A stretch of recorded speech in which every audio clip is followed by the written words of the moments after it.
and welcome to another episode of Our Own Devices with Nandagopal Rajan. This time again, we have another great guest who's going to talk to us about something that's, I think, worrying a lot of us, and that is the problem of online addiction. So, with us this time is Mr. Ritesh Chopra, who is Director Sales and Field Marketing for India and SAARC countries at NortonLifeLock. And Norton, as you know, is one of the leading players in the cybersecurity space. Mr. Ritesh, welcome to the show. Hi Nandu, thank you for having me here. So let me start by asking you, how big is the problem of online addiction? It's actually quite big. It's not just online addiction, as in where you see that some people get impacted by it. I think by and large, most of us are. It's just that we don't realize it in a day-to-day basis. For example, you can go back and keep clicking on to your phone to see if the notification has come or not. And similarly, just going and refreshing your email impatiently just because you're hoping to get some response from somebody. So I think it's just severe in some cases, and in some cases it is not as much. But we are all falling into that category, considering that most of our lives are now, I mean, we're living a virtual life these days. So, as you said, almost everybody has some level of online addiction, or you are hooked to something. It could be a certain app, it could be just the gratification of seeing a response to something on Facebook or Instagram, or waiting for somebody to reply to you on WhatsApp. But is there a threshold beyond which you think, hey, it's getting really problematic? Is there an hours you spend, or how would you look at online addiction a little bit more clinically? Look, yes. I mean, it has bigger impact. I mean, your health is something which is getting impacted, which we see. So, I mean, eyes, we all know the short-sightedness, definitely. A lot of people complain. I mean, you see kids now falling into that category who have extra screen time, not having their eyesight as normal as that it would have been many years ago. We are also seeing some forms of arthritis coming in, especially kids who are spending a lot of time on gaming consoles. Hmm. So those are real impacts which are happening, and obviously, I mean, sitting down, not having a lot of physical movement. I mean, obesity. I mean, all those things have been there, which we have all been familiar with. But yes, we are seeing arthritis come in. Eyesight is becoming a big problem. So those are big challenges because of this lifestyle which we are seeing. And do you think the problem has sort of increased because of the pandemic, and all our lives sort of suddenly shifted in front of the screen? For sure. I mean, everything has changed. I was just joking with one of my friends the other day that what has happened in pandemic and before pandemic and during the pandemic is that we were all wanting to move from a 29-inch television to a 55-inch television. But after the pandemic, we have gone back to the 7-inch. Hmm. So everybody is on their mobile phone, and apps are being used to consume content. And yeah, I mean, a lot of phones and devices give you those reports, right? How your weekly screen time exposure is. Yeah. And you can see it yourself that I mean, almost everyone has had an increment in that exposure to screen time, and quite significant exposure. And I guess you guys came out with a report which had a lot of very insightful data on this, right? Actually, something related, but a little different. We wanted, so there is this Norton Cyber Safety Insights report, which is an annual affair. We do this across many countries globally. And this time around, we wanted to go a little deeper in it and have a different theme around it. So, what we were wanting to look at was online creeping. Mhm. So that is associated with something what in industry or you would be familiar with is stockware or um, trying to follow up on people. So we classified this theme as online creeping, and that's really what we have done. So this survey uh, was done for 18 years and above across tier one, tier two cities. And yeah, the total sample size was about 10,000 plus across 10 countries that we surveyed in. And is there any other insight there which you thought, like, is eye opening, or something that you hadn't really looked at? Look, actually, quite a lot. We were surprised to see, specifically talking about the India audience who participated in this. We were quite surprised to see their behavior. Also, because online dating became big in the last 2 3 years, especially because of COVID. So we did find out these behaviors and from the survey, and yeah, we did not expected these results from a market like India to come out. So just to share some points with you, like for example, the first thing that stood out for us, I mean, like globally, it was understood that when you are wanting to find a match online, uh, people like to do an extra online research for their potential dates, which is normal. I mean, it's a global phenomena. But what we did see as a big difference was that about 40% of the Indian online daters actually took an extra step, uh, wherein they tried to connect with the potential daters, friends, and family on social media to get to know more beforehand. So that was something which clearly stood out for us. Uh, and The biggest thing which came up for us from this was around the creeping, the stalkware or following, without your uh, permission or consent. That was shocking. So 73% Indian surveyed who have been in a romantic relationship admitted to checking on their current or former partner without their knowledge or consent. So that was a big number. And So much so that out of those, 25% came back saying that they have actually tried to. So we asked them, what methods did you deploy to, check on your partners? So 25% came back saying that via location sharing app is what they tried to do that. And then about 23% went to the extent of creating a fake profile and using that to find a connect with them and then use that to follow them.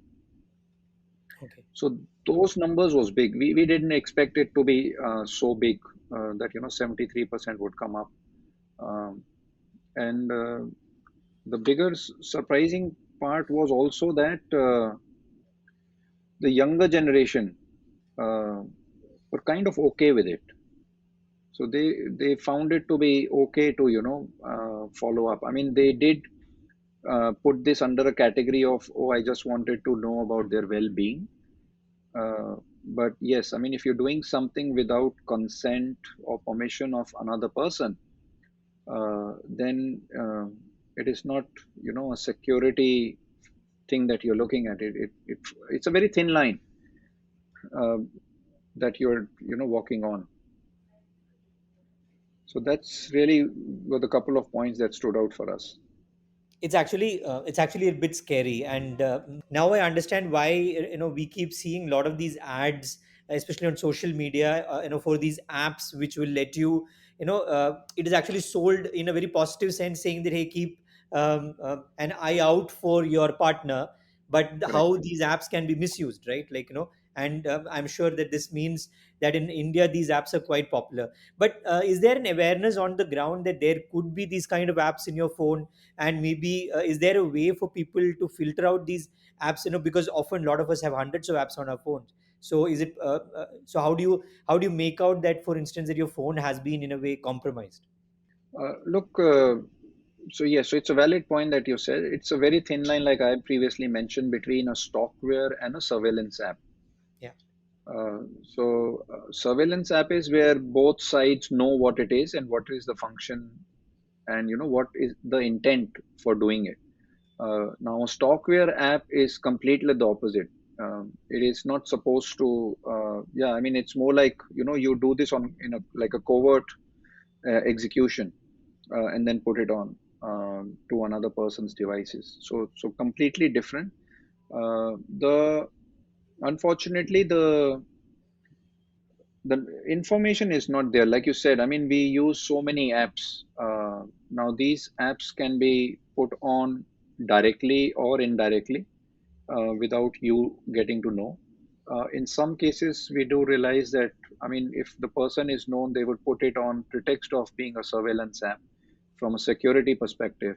But then what all it does, like for example reading your text messages, that is something that the end user doesn't know. So unfortunately, the aware, I mean, a lot of people know that there are these stalkware, creepware apps out there, but yeah, they don't suspect it to be on their device, unfortunately.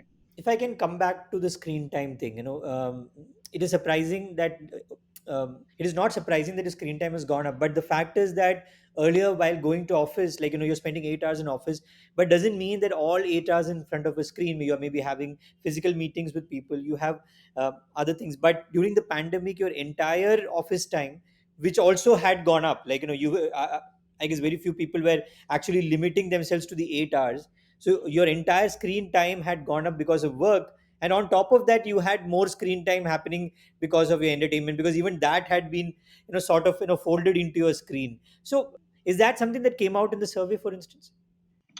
Actually, we did not specifically check on that part. Uh, and the focus, like I said, was more on the behavior around some of these online dating apps, around stalkware, creepware, and yeah, around that part. Also, we also noticed that gaming, for instance, had really boomed during the lockdown, because again people did not have any venue for entertainment. So is there any insight around the space of gaming, for instance? Look, gaming, yes. So in India, a lot of we did see. I mean, a lot of card games became popular, and most of the games that Indians go after are, those free versions, which then gain access to a lot of your information on the device. So that's where the challenge is. I mean, we all know that there's nothing which is free. Yeah. So there is something that has been picked up from your device, which is then remarketed or sold out on the dark web, and then that's where things start to become a little messy for individuals. So gaming is a very big category, and the whole mobile gaming has become much bigger in the last couple of years, and we do see that posing a lot of challenges around this space. So as people were spending more time online, did you also see a spike in the kind of attacks that were happening, the number of attacks that were happening? Oh, yes. So that was, I mean, that was something which we measured regularly. That was not part of this survey itself. So yes, ransomware attacks, phishing attacks became big on the pretext of spreading news. So within those news, there were a lot of uh, elements built into it, malicious codes built into it, from the perspective of tracking you, or sending you other Trojans over a period of time. So they did. I mean, they went through the roof during this period.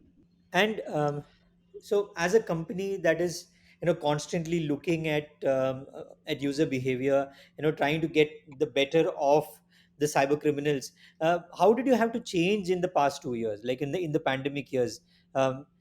Did Norton as a company have to change the strategy, look at things differently? And also I'm sure the scales would have been very different. Actually, it wasn't so difficult for us because since these threat indicators started showing up, I think it was somewhere in 2007.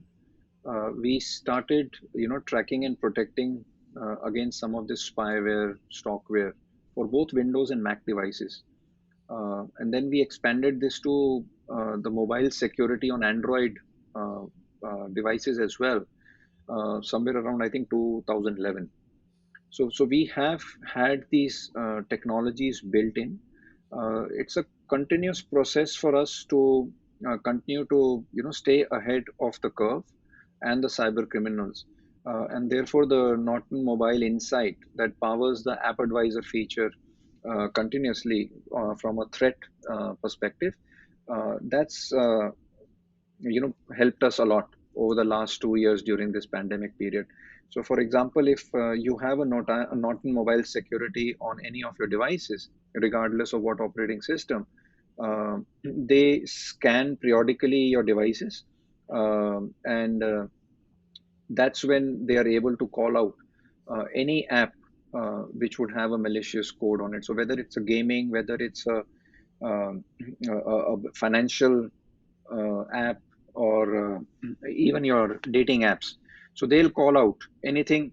So it actually goes beyond just scanning it once. It keeps looking at it every time that there is a scan to be performed, uh, and even if the tomorrow one of the apps changes some server location in the backend, it will call that out for you. That look, this information is now going out to somewhere else where it was not earlier. So we would caution the end user about it.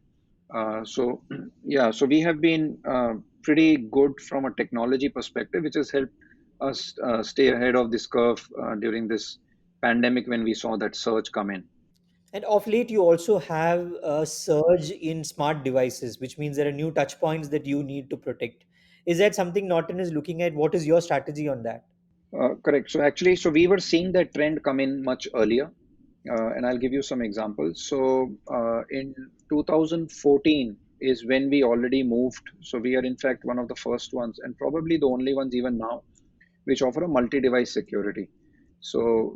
As an organization, we believe that every consumer should get the latest and the greatest, regardless of what devices they have, and also from the perspective of giving them the standard security. So we stopped differentiating between if you can pay an X amount of money, you will get some premium security, and then the other person will get a standard security. So what we changed is that we started offering uh, the same level of device security across all our subscription plans,